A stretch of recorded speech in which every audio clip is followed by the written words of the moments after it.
नमस्ते दोस्तों। स्वागत है आपका आज के एपिसोड में। आज का टॉपिक है दुनिया का सबसे बड़ा और थोड़ा सा डरावना सवाल। ये सवाल है, कौन से देश रखते हैं न्यूक्लियर बॉम्ब्स। आज हम इसको बिल्कुल अनवील करेंगे पूरा फैक्ट के साथ। और यहाँ पे हम पूरा डिटेल में देखेंगे कि कितने देश के पास वर्ल्ड का ये जो डेडलीस्ट वेपन है ये मौजूद है। इसको ये लोग क्यों रख रहे हैं, कब इन लोगों ने अपना फास्ट टेस्ट किया था, सब कुछ आज हम अनवील करेंगे।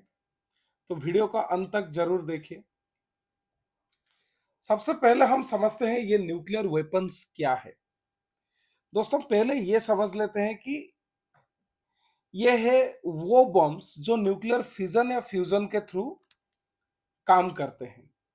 फिजन मतलब आटम को तोड़ना, जैसे एटॉमिक बॉम्ब में। और फ्यूजन मतलब एटम्स को जोड़ना, जैसे हाइड्रोजन बॉन्ड में होता है। इनका पावर इतना है कि एक सेकंड में पूरा शहर खत्म कर सकते हैं। आप यहाँ पे इमेज में देख सकते हैं जो कि हिरोशिमा में हुआ। ये देखो हिरोशिमा 1945। दुनिया ने सिर्फ 2 बार न्यूक्लियर वेपन्स को वार में देखे हैं, जब यूएसए ने हिरोशिमा और नागासाकी पे बॉम्ब्स ड्रॉप किए, जिसमें 2 लाख से ज्यादा लोग मारे गए। ये थी हिस्ट्री की सबसे बड़ी ट्रेजेडी। मैं आपको आगे दिखाऊंगा, एक अच्छा सा पिक्चर है, वहां पे आप इमेजिन कर सकते हो कि अगर हिरोशिमा का ये जो डिस्ट्रक्शन हुआ, ये इतना बड़ा डिस्ट्रक्शन कर सकता है, तो आगे एक ऐसा बम के बारे में हम लोग बात करेंगे, अगर वो कभी भी वार में फटा तो क्या हो सकता है आप इमेजिन भी नहीं कर सकते। ये है न्यूक्लियर पावर का असली रूप, जो कि शक्ति और खतरा दोनों को एक साथ लाता है। तो सबसे पहले बात करते हैं कि दुनिया में वो 9 न्यूक्लियर पावर कौन से देश है। यहां पे आप देख सकते हो, USA, Russia, UK, France, China, India, Pakistan, Israel और नॉर्थ कोरिया। इनके पास टोटल 12,331 वॉरहेड्स है। और इनमें से 9,600 से ज्यादा एक्टिव है, मतलब रेडी टू यूज है। आप यहां पे देख सकते हो कि रशिया के पास 5,449 वॉरहेड्स है, यूएस के पास 5,277 है। दोनों मिलके 87% वॉरहेड को कंट्रोल करते हैं। बाकी देश जैसे चाइना, वो तीसरे पायदान में है। फिर आता है इंडिया, सॉरी, इसके बाद आता है France, United kingdom, Pakistan, India, Israel, north Korea. ये सब देश हैं। और इनके अलावा भी अगर आप देखो तो 6 ऐसे देश है जहां पे न्यूक्लियर वेपन्स होस्ट करते हैं, जैसे कि इटली हो गया, टर्की हो गया, यहाँ पे बेल्जियम का नाम भी है, जर्मनी, नेदरलैंड, और यहाँ पे बेलारूस का नाम भी है। इनका रोल भी इंपॉर्टेंट है क्योंकि ये नाटो या रशिया के साथ मिलकर डिटरेंस बनाए रखते हैं। तो चलिए एक एक देश की कहानी डिटेल में सुनते हैं और इसको समझते हैं। तो सबसे पहला बात करते हैं यूएसए का, जो कि माना जाता है कि birth place of the atomic age है।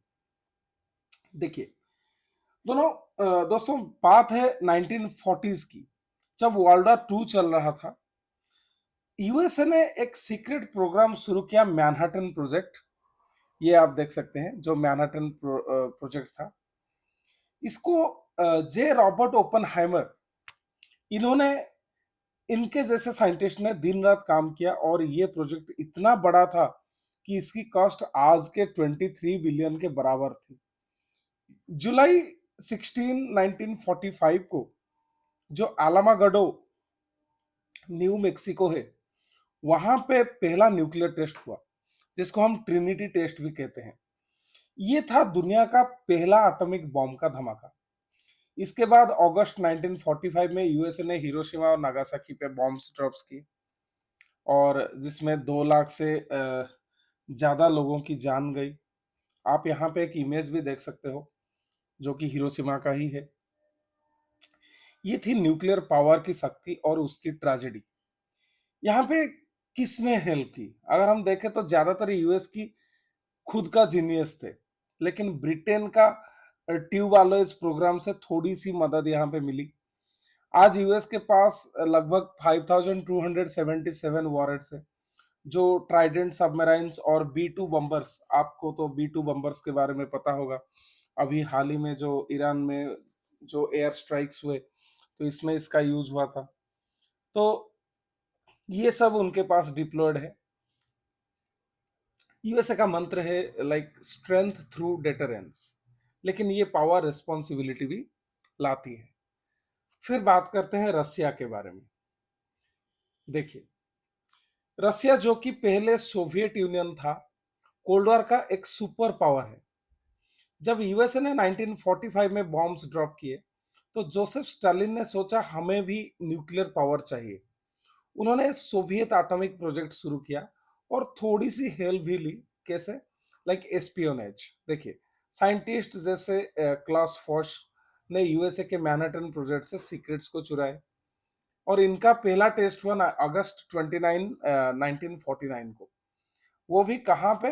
ना सेमी पालाटिन्स्क, कजाकिस्तान में। ये जो आप रेड कलर में देख रहे हो यहाँ पे, तो उसी जगह पर सबसे पहला टेस्ट हुआ। ये बॉम्ब यूएसए का जो फैटमैन जैसा था, लेकिन और फिर 1961 में रशिया ने टसर बम का भी टेस्ट किया। देखिए, यही वो टसर बम है जिसके बारे में मैं बात कर रहा था।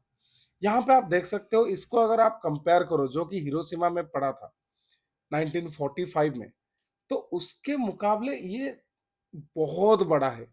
और ये दुनिया का सबसे बड़ा टेस्ट था न्यूक्लियर वेपन्स का। यहाँ पे 50 मेगा टन्स का ये बॉम्ब दुनिया का सबसे बड़ा न्यूक्लियर एक्सप्लोजन था। आज रशिया के पास तकरीबन 5449 वॉरेट्स है, जो कि सबसे ज्यादा है। और इनका बेलारूस में भी 130 वॉरेट्स डिप्लॉय किए गए हैं। लेकिन ये अभी लाइक अनवेरिफाइड है, इसको हम पूरी तरह से वेरीफाइड नहीं कह सकते। ये है रसिया का न्यूक्लियर गेम, जो कि पावर एस्पियोनेज और ग्लोबल डोमिनेंस का एक डेडली कॉम्बिनेशन है। फिर बात करते हैं यूनाइटेड किंगडम की। ये एक नाटो का की मेंबर है और यूएसए का एक बहुत ही बड़ा अलाय है। देखिए, वर्ल्ड वॉर टू के टाइम यूके ने ट्यूब एलॉयज प्रोग्राम शुरू किया, जो बाद में यूएसए के मैनहट्टन प्रोजेक्ट को मिला। लेकिन वॉर के बाद यूके ने अपना इंडिपेंडेंट न्यूक्लियर प्रोग्राम बनाया। अक्टूबर 3 1952 को मोंटेबेलो आइलैंड, जो कि ऑस्ट्रेलिया में है, उन्होंने पहला टेस्ट वहां पे किया और उसका नाम दिया ऑपरेशन हरिकेन। देखिए, ये प्लूटोनियम बम था, यूएसए के डिजाइन से इंस्पायर था। 1957 में यूके ने अपना हाइड्रोजन बम भी बना लिया, और यहाँ पे किसने उसको हेल्प की? यूएसए ने। यूएसए से मेजर टेक्नोलॉजी ट्रांसफर हुआ 1958 के म्यूचुअल डिफेंस एग्रीमेंट के थ्रू। आज यूके के पास अगर हम देखें तो 225 वॉरहेड्स है, सब ट्राइडेंट मिसाइल्स पे, वैनगार्ड क्लास सबमरीन्स में। ये देखो, यूके का न्यूक्लियर पावर स्ट्रेंथ मॉडर्नाइजेशन के लिए 200 बिलियन पाउंड्स लाइक यूरो खर्च हो रहे हैं। नाटो का ये एक की प्लेयर है। यूके शांति और सिक्योरिटी के लिए अपना रोल निभा रहा है। फिर बात करते हैं फ्रांस के बारे में, जिन्होंने अपने न्यूक्लियर प्रोग्राम को एक अलग ही लेवल पे ले गए 1950s के दौरान। प्रेसिडेंट चार्ल्स डी गालो ने फैसला किया कि फ्रांस को अपना न्यूक्लियर आर्सेनल चाहिए, बिल्कुल इंडिपेंडेंट, ना यूएसए से डिपेंड, ना सोवियत यूनियन पे।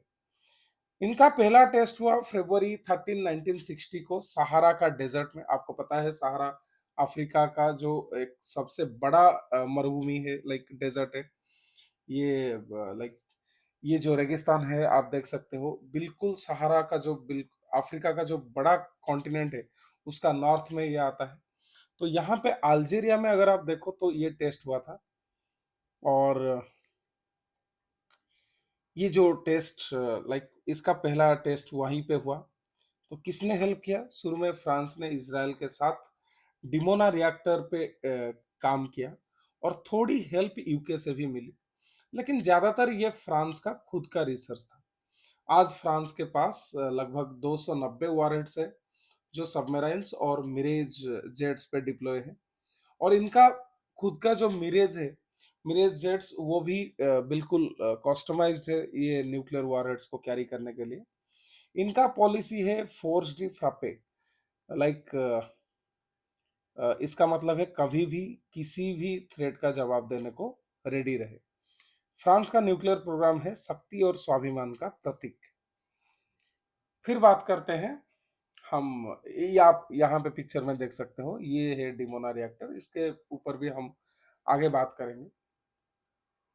फिर आता है चाइना के बारे में, जो अपना न्यूक्लियर गेम तेजी से बढ़ा रहा है। 1950s में माओ जेडोंग ने सोवियत यूनियन के साथ दोस्ती की और 1957 का एग्रीमेंट से रिएक्टर और यूरेनियम इनको मिला। लेकिन 1959 में यूएसएसआर से झगड़ा हुआ और चाइना ने अपना डैम पे, सॉरी, ये लोग अपने दम पे काम शुरू किया। इनका पहला टेस्ट हुआ अक्टूबर 16 1964 को लॉकनूर सिंजियांग में। इसको नाम दिया गया प्रोजेक्ट 596। ये 22 किलोटन का यूरेनियम बम था। डेन जियोपिंग के साइंटिस्ट ने इसमें बड़ा रोल प्ले किया। आज चाइना के पास लगभग 600 वॉरहेड्स है और एफएएस के एस्टीमेट के मुताबिक 2030 तक ये 1000 हो सकते हैं। यहाँ पे आप देख सकते हो इनका जो DF-41 मिसाइल्स है, जो कि हाइपरसोनिक टेक्नोलॉजी है। चाइना का फोकस है मिनिमम क्रेडिबल डिटरेंस, लेकिन यूएसए और इंडिया के अगेंस्ट अपनी कैपेबिलिटी ये अभी बढ़ा रहा है। ये है राइजिंग ड्रैगन का न्यूक्लियर रूप। फिर बात करते हैं अपने देश के बारे में, अपना इंडिया के बारे में, जिसका न्यूक्लियर सफर एक इंस्पिरेशनल कहानी है। 1948 में होमी भाभा ने एटॉमिक एनर्जी कमीशन बनाया, एक पीसफुल न्यूक्लियर एनर्जी के लिए। लेकिन 1962 का जो चाइना वॉर और 1964 का जो चाइनीज टेस्ट ने ये इंडिया को बिल्कुल जगा लिया। हमें अपना डिफेंस यहाँ पे चाहिए। हमारा जो पहला टेस्ट हुआ वो मई 18 1974 को पोखरान में हुआ था, जिसको हम स्माइलिंग बुद्धा भी कहते हैं। ये 12 किलोटन का अंडरग्राउंड टेस्ट था। फिर 1998 में पोखरान 2 के 5 टेस्ट ने इंडिया को फुल न्यूक्लियर पावर बनाया। यहाँ पे किसने हेल्प की? कोई नहीं। ये 100% इंडिजिनस था। यहाँ पे बार्क और डीआरडीओ के साइंटिस्ट ने कनाडा के साइरस रिएक्टर से प्लूटोनियम निकाला। कोई फॉरेन ब्लूप्रिंट नहीं, हम लोग बिल्कुल अपने इंडिजिनियस टेक्निक से इसको बनाए। यहाँ पे बहुत सारे साइंटिस्ट हैं, अगर इसके ऊपर हम चाहें तो बाद में एक दूसरी वीडियो बनाकर उसके ऊपर हम डिटेल में बात कर सकते हैं कि इंडिया का जो न्यूक्लियर पावर है वो कैसे लाइक डेवलप हुआ। आज इंडिया के पास 180 वॉरहेड्स है। अग्नि मिसाइल्स और आरियन सबमराइन्स ये इसको कैरी कर सकते हैं। हमारा पॉलिसी है नो फर्स्ट यूज और क्रेडिबल मिनिमम डिटरेंस। इंडिया ने एनपीटी साइन नहीं किया है। एनपीटी अगर आपको पता नहीं है तो ये है nuclear weapon non proliferation treaty. इसको इंडिया ने अभी साइन नहीं किया है क्योंकि हम इक्वालिटी चाहते हैं। ये है भारत की शक्ति और हमारी गौरव। फिर बात करते हैं अपने दुश्मन के बारे में, जो कि है पाकिस्तान। ये इंडिया का न्यूक्लियर राइवल बना 1974 में। जब इंडिया ने स्माइलिंग बुद्धा टेस्ट की तो उसके बाद पाकिस्तान ने फैसला किया हमें भी न्यूक्लियर बम चाहिए। यहाँ पे सबसे बड़ा नाम आता है जुल्फिकर अली भुट्टो का, जिन्होंने ये जो टेस्ट किया था, जो कि चागाई 1 टेस्ट के नाम पे बलूचिस्तान में ये जगह है। तो इसका सबसे पहला टेस्ट इन्हीं के निगरानी में हुआ, जिनको हम कहते हैं जुल्फिकर अली भुट्टो। इन्होंने बोल दिया कि we will eat grass but make a bomb. इन्होंने बोला कि हम लोग घास भी खा सकते हैं लेकिन हमें एक न्यूक्लियर बॉम्ब चाहिए। इनका पहला टेस्ट मई 28 1998 को हुआ चागाई बलूचिस्तान में। और यहाँ पे 5 यूरेनियम बेस्ड टेस्ट हुए। किसने हेल्प की? चाइना ने बड़ा रोल प्ले किया। अगर आप देखो तो डिजाइन और मटेरियल्स दिया। और यहाँ पे एक दूसरे साइंटिस्ट के नाम भी आता है जो कि है अब्दुल कादिर खान। इन्होंने नेदरलैंड से सेंट्रीफ्यूज टेक्नोलॉजी को चुराया और ईरान, लीबिया और नॉर्थ कोरिया का तक ब्लैक मार्केट भी चलाया। आज पाकिस्तान के पास 170 वॉरहेड्स है, ज्यादातर टैक्टिकल न्यूक्स जैसे नसर मिसाइल पे ये इनका जो न्यूक्लियर वेपन्स है इसको कैरी किया जाता है। इनका पॉलिसी है फुल स्पेक्ट्रम डिटरेंस, मतलब इंडिया के हर थ्रेट का जवाब देना। लेकिन ये इंडो पाक टेंशन को और रिस्की बनाता है। आपको अभी भी पता होगा, ये लोग बार बार, अभी जो हमारा ऑपरेशन सिंदूर हुआ, तो यहाँ पे भी ये लोग बार बार धमका रहे थे कि हम न्यूक्लियर देश है, हम न्यूक्लियर देश है। इनको लगता है कि शायद हमारे पास न्यूक्लियर वेपन नहीं है। तो क्या कहें, ये लोग अपने जो पॉलिसी है उससे वो बाज नहीं आएंगे। फिर हम बात करते हैं हमारे एक बहुत ही अच्छे मित्र कंट्री जिसको हम इजराइल कहते हैं। उनका जो न्यूक्लियर प्रोग्राम है वो एक बहुत ही मिस्टीरियस है। ये देश ऑफिशियली अपने न्यूक्लियर वेपन्स को नहीं मानता, आज तक भी नहीं माना है। लेकिन अगर आप जानते होंगे तो अगर हम डिमोना रिएक्टर यहाँ पे देखिए, मैंने पहले भी इसका जिक्र किया था, तो यही है डिमोना रिएक्टर यहाँ पे। लेकिन दुनिया जानती है कि 1950s में अरब नेबर्स के खतरे के वजह से इसराइल ने डिमोना रिएक्टर बनाया। एक्सपर्ट्स का मानना है कि 1966 या 67 तक उनका आर्सेनल रेडी था। अगर हम टेस्ट के बारे में देखें तो इसका भी कोई ऑफिशियल रिकॉर्ड नहीं है। लेकिन अगर हम 1979 का वेला इंसिडेंट के बारे में देखें, तो अगर हम उस इंसिडेंट के बारे में एक बात करें तो साउथ अटलांटिक में एक फ्लाश शायद इसराइल और साउथ अफ्रीका का जॉइंट टेस्ट था। किसने हेल्प की? देखिए, फ्रांस ने रिएक्टर डिजाइन दिया और नॉर्वे से इनको हेवी वाटर मिला। आज इसराइल के पास 90 वॉरहेड्स है, लेकिन ये अनडिक्लेयर्ड है। जेरिको मिसाइल्स और डॉल्फिन सबमराइन्स पे ये कैरी किया जा सकता है, लेकिन इनका पॉलिसी है न्यूक्लियर ओपेसिटी, ना हाँ बोलना ना बोलना। ये है इसराइल का सीक्रेट न्यूक्लियर गन, जो ईरान के अगेंस्ट एक बड़ा फैक्टर है। और ये बिल्कुल नहीं चाहते हैं, इसराइल नहीं चाहता है कि मिडिल ईस्ट में किसी के पास भी ये जो न्यूक्लियर वेपन आए। तो इसीलिए अभी आप देखे होंगे, अगर 3-4 महीने पहले की बात करें तो ईरान और इसराइल के बीच में बहुत ही घमासान युद्ध हुआ इसी के ऊपर। इसराइल नहीं चाहता है कि ईरान के पास अपना न्यूक्लियर वेपन आए। फिर बात करते हैं एक अनप्रेडिक्टेबल पावर के बारे में, इसको हम नॉर्थ कोरिया कहते हैं। ये आखिरी देश है। 1950s में किम टू सॉन्ग ने सोवियत यूनियन का हेल्प से प्रोग्राम को शुरू किया। 1990s में यूएसए के साथ एग्रीड फ्रेमवर्क बना, लेकिन 2003 में नॉर्थ कोरिया ने एनपीटी से बाहर निकल गया। इनका पहला टेस्ट हुआ अक्टूबर 9, 2006 को, जो कि पुंगेरी साइट पे हुआ।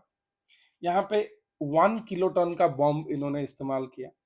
अब तक इनका 6 टेस्ट हो चुका है और ये क्लेम करते हैं कि हाइड्रोजन बॉम्ब भी इन्होंने बना लिया है। यहाँ पे किसने इनको हेल्प की? पाकिस्तान के AQ खान ने यहाँ पे यूरेनियम एनरिचमेंट टेक्निक दिया, और चाइना से इनको इनडायरेक्ट सपोर्ट भी मिला। आज नॉर्थ कोरिया के पास लगभग 50 वॉरहेड्स है और मिसाइल्स जापान और साउथ कोरिया तक पहुंच सकते हैं। इनका जो इनका जो मिसाइल का रेंज है। किम जोंग उन का प्लान है कि लिमिटलेस एक्सपांसन करे वो। आपको तो पता है कि ये नॉर्थ कोरिया का डिक्टेटर है। और ये थी नॉर्थ कोरिया की डेंजरस न्यूक्लियर का खेल। अब बात करते हैं उन देशों के बारे में जो कि न्यूक्लियर वेपन्स को होस्ट करते हैं। दोस्तों, न्यूक्लियर स्टोरी यहीं खत्म नहीं होती है। 9 न्यूक्लियर पावर्स के अलावा 6 ऐसे देश भी है जो कि यूएसए या रशिया का न्यूक्लियर वेपन्स को होस्ट करते हैं। मतलब कि जो न्यूक्लियर वेपन है वो यूएसए का है या तो रशिया का है, लेकिन किसी एक ट्रीटी के वजह से वो लोग अपने वेपन को यहाँ पे रखे हैं।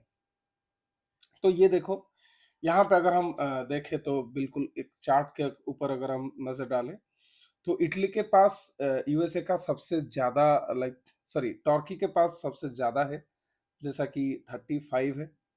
फिर इटली के पास 20 है। फिर बेल्जियम, जर्मनी और अगर नेदरलैंड के बारे में बात करें तो उनके पास 15 यूएसए के वॉरहेड्स है। और फिर अगर हम बात करें बेलारूस के पास, तो उसके पास शायद 130 रशियन वॉरहेड्स है, जो कि अभी भी अनवेरिफाइड है। ये नाटो के न्यूक्लियर शेयरिंग प्रोग्राम का हिस्सा है, जिसमें यूएसए अपने बॉम्ब्स को अलाइड कंट्रीज में रखता है डिटरेंस के लिए। अभी भी आपको अगर पता होगा तो रशिया और यूक्रेन के वार चले हैं, और रशिया अपना एक बहुत सारे ड्रोन्स अभी पोर्टुगाल में भी भेज दिया। तो वहां पे आपको पता होगा, पोर्टुगाल का सहायता करने के लिए इटली आ गया। तो उस तरह का अगर कुछ टेंशन हुआ तो यहाँ इसीलिए यूएसए ने अपना जो वेपन्स है उसको यहाँ पे इंस्टॉल करके रखा है। तो अगर हम देखें तो टोटल होस्टेड वॉरहेड्स लगभग 250 है, जो ग्लोबल न्यूक्लियर रीच को बढ़ाते हैं। ये है न्यूक्लियर पॉलिटिक्स का एक और लेयर। दोस्तों, अब पूरी पिक्चर को देखते हैं। लाइक दुनिया के पास टोटल 12,331 वॉरहेड्स है, जिसमें रसिया के पास लगभग 44% और यूएसए के पास 43% है, और ये लोग इस मार्केट को डोमिनेट करते हैं। फिर चाइना के पास 5% है, जो कि तेजी से बढ़ रहा है। लेकिन ये हॉटस्पॉट्स को देखो, इंडिया पाकिस्तान का राइवलरी, इसराइल का जो सीक्रेसी, नॉर्थ कोरिया का अनप्रेडिक्टेबिलिटी, ये सब ग्लोबल टेंशंस को बढ़ाते हैं। न्यूक्लियर डेटरेंस शांति रखता है, लेकिन आर्म्स रेस का खतरा भी है। एक छोटी सी गलती और दुनिया बदल सकती है। फ्यूचर में क्या होगा, कोई नया देश न्यूक्लियर क्लब ज्वाइन करेगा, ये डिसआर्मेंट पॉसिबल है या नहीं, ये कोई नहीं जानता। लाइक इसके ऊपर अभी अगर हम बात करें तो किसी को भी पता नहीं कि इसका फ्यूचर क्या है। और हम लोग कभी भी नहीं कह सकते कि ये दुनिया में शांति लाएगा या डिस्ट्रक्शंस लाएगा। जैसे कि अगर आप यहाँ पे देखो, देखो इस इमेज को आप ध्यान से देखो कि लाइक न्यूक्लियर एनर्जी आपको पीस देगा या आपको सडन डेंजर देगा। दोस्तों, जो आपको क्या लगता है, क्या डिसआर्मेंट कभी हो सकता है, या कोई नया देश न्यूक्लियर क्लब में शामिल हो सकता है? देखिए, दुनिया में आज 9 न्यूक्लियर पावर्स है, और 6 होस्टिंग नेशंस को मिला के अगर हम देखें तो 15 कंट्रीज के पास अभी न्यूक्लियर वेपन है, जो कि एक फ्राजाइल बैलेंस है, और शांति या डिस्ट्रक्शन का सवाल यहाँ पे है। ये बॉम्ब्स है डिटरेंस के लिए, लेकिन इनका खतरा इतना बड़ा है, like we can not imagine. आपको अगर हिरोशिमा और नागासाकी का डिटेल पता होगा तो आप लोग उस खतरे को महसूस कर सकते हो।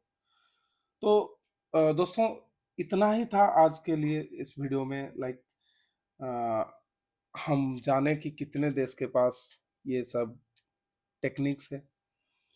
तो अगर आपको ये वीडियो पसंद आया तो आप मेरे चैनल फैक्शनाइज्ड बाय विभू को लाइक कीजिए, शेयर कीजिए और इसको सब्सक्राइब कीजिए। सोर्सेस यहाँ पे बहुत ही वेरीफाइड सोर्सेस हैं, और नेक्स्ट वीडियो के लिए आप बिल्कुल यहाँ पे क्यूरियस रहिए और अपने आप को सेफ रखिए। जय हिंद, नमस्ते।